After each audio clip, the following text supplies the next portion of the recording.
আসসালামু আলাইকুম। আশা করি তোমরা যে যেখানে আছো মহান আল্লাহ তাআলার অশেষ রহমতে সবাই ভালো আছেন, সুস্থ আছো। আলহামদুলিল্লাহ, তোমাদের দোয়া এবং রব্বুল আলামিনের অশেষ রহমতে আমরা সবাই ভালো আছি, সুস্থ আছি। প্রতিদিনের মতো নতুন একটা ব্লগ নিয়ে চলে আসলাম। আশা করি তোমাদের কাছে অনেক অনেক অনেক বেশি ভালো লাগবে। সেই সঙ্গে রিকোয়েস্ট করলাম, প্লিজ চ্যানেলটি সাবস্ক্রাইব করো, লাইক কমেন্ট শেয়ার করো, আপনার পাশে থেকে সবাই সাপোর্ট করো। ঘুমে থেকে উঠেছি, ইচ্ছা হচ্ছে না ঘুমে থেকে উঠি, মনে হচ্ছে মোহনার পাশে আবার ঘুমাই যায়। কিন্তু লেট করে উঠলে না কোনো কাজ ঠিক মতো সম্পন্ন হয় না, টাইম টেবিল ঠিক থাকে না, কোনটার কখনকার কখন হয়, কখন যে রান্না কখন হয়। একটু যদি আরাম করতে যায় সব আরাম হারাম হয়ে যায়। আর ঠিক টাইম মতো যদি ওঠা যায় রুটিন অনুযায়ী, তাহলে দেখবা সব কাজ সুন্দরভাবে সম্পূর্ণভাবে হয়েছে, সম্পূর্ণ হয়। আমাদের গৃহিণী আমরা, আমাদের তো অনেক কাজ। ঘুম থেকে উঠে এই যে ছেলে মেয়ে ব্রাশ করানো, হাত মুখ ধোয়ানো, নিজে ব্রাশ করা, হাত মুখ ধোয়া, ঘর গুছানো, থালা বাসন ধোয়া, ঝাড়ু দেওয়া, রান্না বান্না করা, ছোট বাচ্চা কাছে থাকলে ওদের পড়াশোনা করা, ওদের খাওয়ানো দাওয়ানো, সব থেকে বিরক্তকর জিনিস ওদের খাওয়ানো দাওয়ানো। খেতেছে না, মোহনা তো এখনো হাতে করে খায় না, মুখে যতবার খাবে, ও তো খায় না ভাত বেশি, একটুখানি ভাত খায় 3 থেকে 4 বার মুখে তুলে খাওয়ানো লাগে, সেই ঘুরে ঘুরে এদিকে ওদিকে করে, জানো। এখন যদি মোহনার পাশে শুই না তো ঘুমাই যাবো, আর ঠিক পাবো না, অনেক দেরি হয়ে যাবে, 8টা বেজে যাবে। এক সময় সংসারের কাজ কাম রেখে তখন সম্পূর্ণ কাজ উঠাতে পারবো না। তাই দেখো মোহনা বুড়িটা ঘুমাচ্ছে, এই মশারি মোহনা বিস্কিট খাচ্ছ, খাও মা। ভাত রান্না করে নিয়ে এসেছি প্রেসারে। এখানে করল্লা রান্না করবো, করল্লার ঝোল অনেকদিন খাইনি, আজকে কি জন্য জানি মন টানছে এত। বিসমিল্লাহির রহমানির রহিম, তেল দিয়ে দিলাম। এত খেতে ইচ্ছা হচ্ছে করল্লা ভাজি, খেতে ইচ্ছা হয় আমার মাঝে মধ্যে করলা ভাজির জন্য। হ্যাঁ, খুব ইচ্ছা হয় করলা ভাজি খাওয়ার জন্য। তো আজকে যে একদম মনে হচ্ছে করলার ঝোল কখন রান্না করে খাবো ভাত দিয়ে। আমি কিন্তু করলার ঝোল রান্না করি না, করলা ঝোল করি না, শুধু ভাজি করি। এই 2-1 সময় ভাতে দিয়ে ভর্তা টর্তা করি। খুব করলার ঝোল খেতে ইচ্ছে হচ্ছে। তো এই দেখো সুন্দর করে সব মশলা অ্যাড করে দিয়েছি, দিয়ে এখানে করলা মাখিয়ে নিচ্ছি।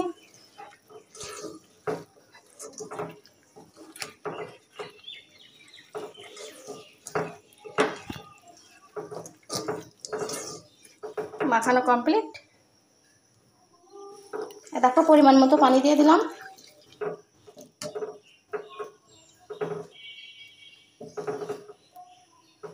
পরিমাণ মতো পানিতে চুলাটা অন করে দিলাম। করলার ঝোলটা এখন হতে থাকে। এখানে এই যে করলার তরকারিটা আমার কমপ্লিট, অনেক সুন্দর চচ্চড়ি করে নিয়েছি।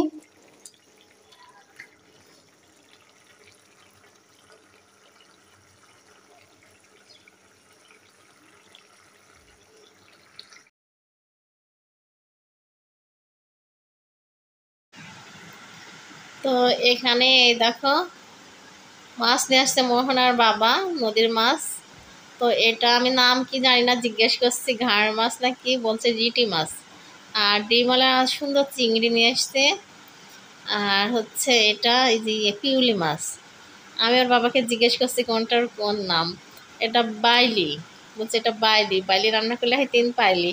তো এখানেই আর কি আড্ডা করতেছিলাম, তো তো ভয়েসগুলো অন্যরকম হচ্ছিল, এই জন্য আমি ভয়েস রিমুভ করে নতুন করে ভয়েস দিয়েছি। এই আর কি আড্ডার মাধ্যমে অনেক রকম কথাবার্তা হয়। তো মাছ আমি পরিষ্কার করে ধুয়ে মশলা সুন্দর করে পাটায় বেটে, এই যে সব ধরনের মশলা দিয়ে পেঁয়াজ কেটে দিয়ে তেল দিয়ে দিলাম। এখন হাতে মেখে মাছটা সুন্দর করে মনের মাধুরী মিশিয়ে রান্না করব। হাজার হলেও স্বামী নিয়ে আসছে মাছ হাতে করে, এই মাছের স্বাদই হবে আলাদা।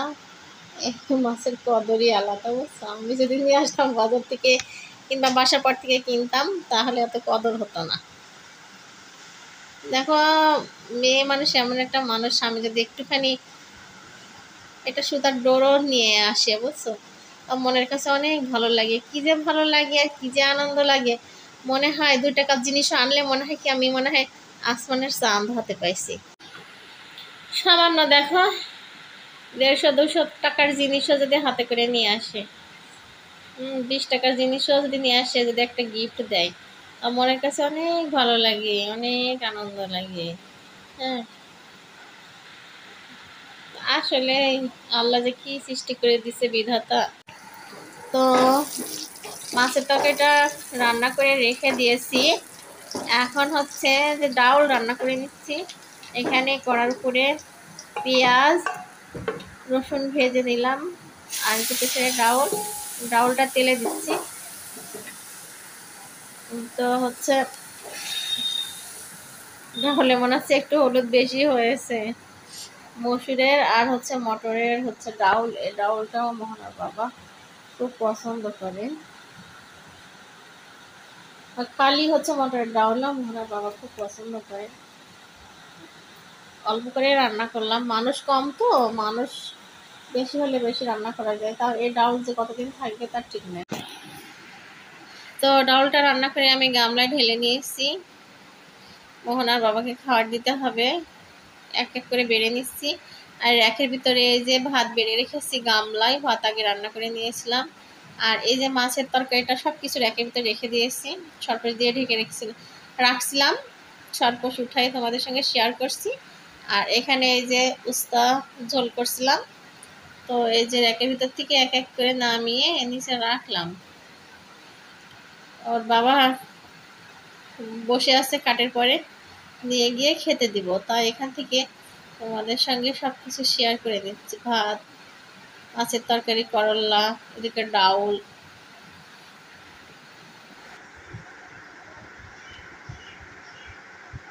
রান্না বান্না করে উঠলাম, খুব ক্ষুধা লেগেছে জানো। তো মোহনা বাবা খেয়ে বাজারে চলে গেল বাইরে, তো আমি খাবো, খাওয়াটা শেয়ার করি তোমাদের সঙ্গে, ঠিক আছে? এই যে মাছের তরকারি, ছোট মাছের, নদীর মাছ। এখানে করল্লা রান্না করছিলাম সকালে, করল্লা, নদীর মাছ, আর এই দেখো ডাউল। এখানে মসুরের আর মটরের ডাউল একসঙ্গে ঝোল করা। এই যে ভাত, এই যে প্লেটে মোহনা বাবা খাইছে, থ্যাপ থ্যাপ থ্যাপ থ্যাপ করে খেয়েছে। তো আর মাছ অর্ধেক আমার জন্য রেখে গেছে। এই যে এই মাছটা খাবা, মা এই মাছে কাটা নাই, মাছটা খাবা, সুন্দর বাবা রেখে গেছে, সুন্দর মজা, রিটি মাছ এটা। হ্যাঁ, মুখে দেওয়া একটু মজা, দারুণ মজা মা, রিটি মাছ খাবা। এটা তুমি চিংড়ি মাছ খাবা, চিংড়ি দিচ্ছ, এটা নাও। রিটি মাছ খাবা না? মোহনা রিটি মাছ খাচ্ছে না। ওই দেখো মোহনা সব চিংড়ি মাছ, দেখো এই যে মোহনা চিংড়ি মাছ খাচ্ছে বসে বসে।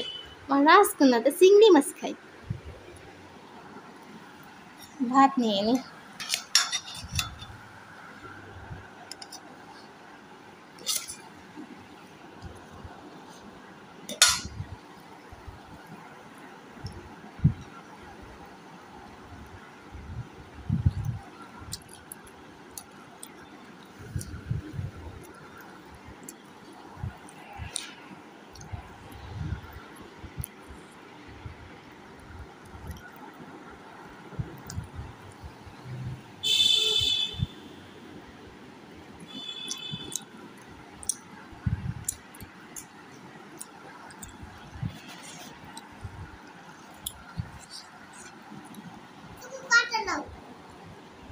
কিসের কাটা? কিসের কাটা খাওয়া শেষ?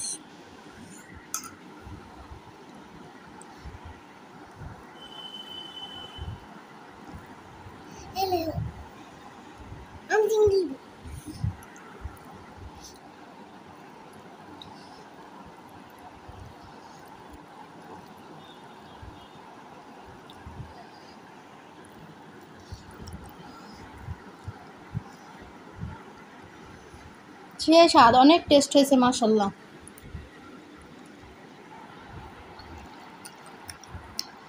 সেই স্বাদ,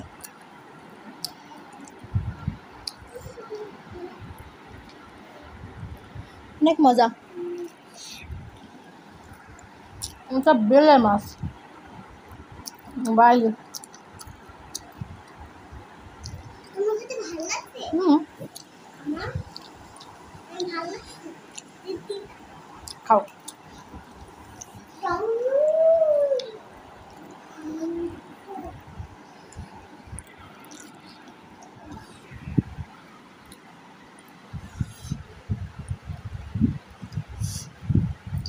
এত ঠান্ডা লেগেছে, ঠান্ডা সারছেই না।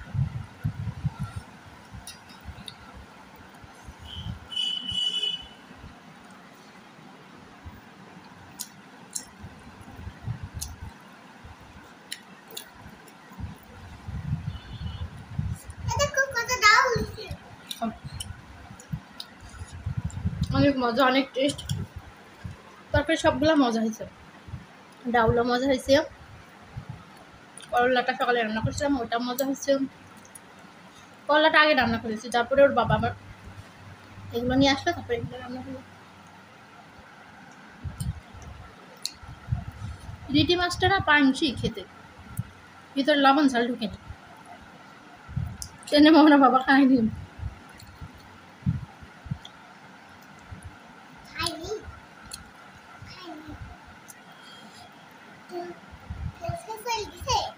না ওই যে ওইটা খাইনি, রিটি মাছ।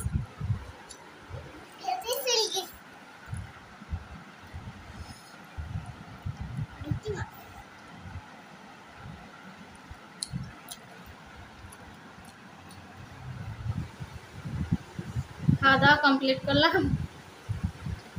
মাছগুলো অনেক টেস্ট ছিল, নদীর মাছ, স্বামীর হাতের মাছ। নিজের হাতে বাজার করলে না অত টেস্ট লাগে না, অত মজা লাগে না। স্বামী যদি এতটুকু জিনিসও হাতে করে আনি, আর তারপরে যদি আরো ভালো হয়, সুন্দর হয়, তাহলে তো আরো কথাই নাই। তো স্বামীর হাতের জিনিস আসলেই ভালো লাগে, আসলে মজা লাগে, স্বাদ লাগে, টেস্ট লাগে। তো স্বামীর হাতের মাছ, নদীর মাছ, আজকে ভাত একদম তৃপ্তি সহকারে খাইলাম। আর তরকারিটা অনেক সুন্দর হয়েছে মাশাআল্লাহ, অনেক মজা মজা করে খেলাম, অনেক স্বাদ, অনেক টেস্ট। বৃষ্টি হচ্ছে, অনেক জোরে বৃষ্টি হলো। আমরা এই যে কুলা নিয়ে ময়লা ফেলতে আসছিলাম,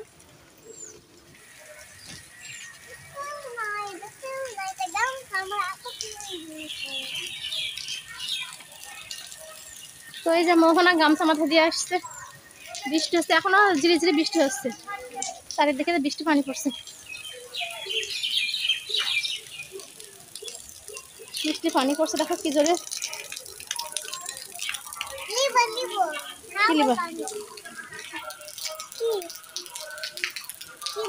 গোসল টোসল করবো তো, খুব পাগলের মতো হয়ে আছে, ময়লা ফেলে আসলাম, গোসল করবো গিয়ে। গিয়ে রান্নাঘরটা পরিষ্কার করে ফুল কটার দিয়ে পরিষ্কার করে মুছতে, মাছ টাছ কাটতে আসছি, গন্ধ উঠছে, মুছে গোসল করে নিবি। আসো, এখন আমরা দুপুরবেলা আম মাখা খাচ্ছি, তোমাদের সঙ্গে শেয়ার করি, ঠিক আছে?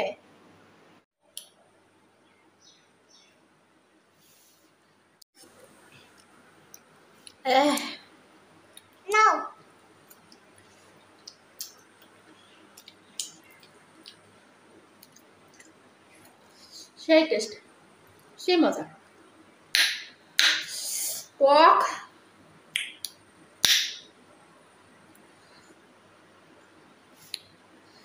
কার কার কার কার জিভে পানি চলে আসছে অবশ্যই কমেন্ট করে জানাবা।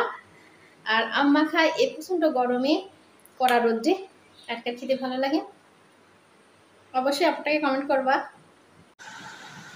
ব্লগটা এখানে শেষ করলাম, সবাই ভালো থাকো, সুস্থ থাকো, আল্লাহ হাফেজ।